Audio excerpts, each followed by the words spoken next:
બેડરૂમને સૌથી આરામદાયક જગ્યા માનવામાં આવે છે। અહીં તમે આરામ કરો છો, તમારો થાક દૂર કરો છો, બીજા દિવસની તાજગીથી શરૂઆત કરો છો। પરંતુ શું તમે જાણો છો કે તમારા બેડરૂમમાં કેટલીક વસ્તુઓ છે જે તમારા માટે ખતરનાક સાબિત થઈ શકે છે?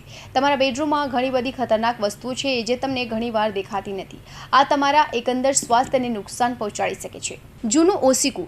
જો તમે એવા લોકોમાંથી એક છો જેમને જૂની વસ્તુઓ રાખવાની આદત છે, તો કદાચ તમારે આ પર પુનર્વિચાર કરવાની જરૂર છે। ધૂળના કણો, પરસેવો, મૃત ત્વચા કોષો અને એલર્જી સમય જતાં બેડરૂમના જૂના ઓશિકા પર જમા થઈ જાય છે। આ બધું તમારી ત્વચા, સાઇનસ અને ઊંઘ પર ખરાબ અસર કરી શકે છે। Synthetic air freshener. સુગંધિત બેડરૂમ સ્વર્ગથી ઓછું નથી। ક્યારે આ સુગંધ તમારા સ્વાસ્થ્યને નુકસાન પહોંચાડી શકે છે। કૃત્રિમ એર ફ્રેશનર, જેનો ઉપયોગ આપણે બેડરૂમને સુખદ વાતાવરણ આપવા માટે કરીએ છીએ, તે ગંભીર સ્વાસ્થ્ય સમસ્યાનું કારણ બની શકે છે। મોટાભાગના એર ફ્રેશનરમાં ફેટેટ્સ હોય છે, જે પ્રજનન સમસ્યાઓ, અસ્થમા, હોર્મોનલ અસંતુલન સાથે જોડાયેલો રસાયણો હોય છે। તેઓ કાર્બનિક સંયોજનો છોડે છે, જે શ્વસન સમસ્યાઓ અને માથાનો દુખાવાનું મુખ્ય કારણ બની શકે છે।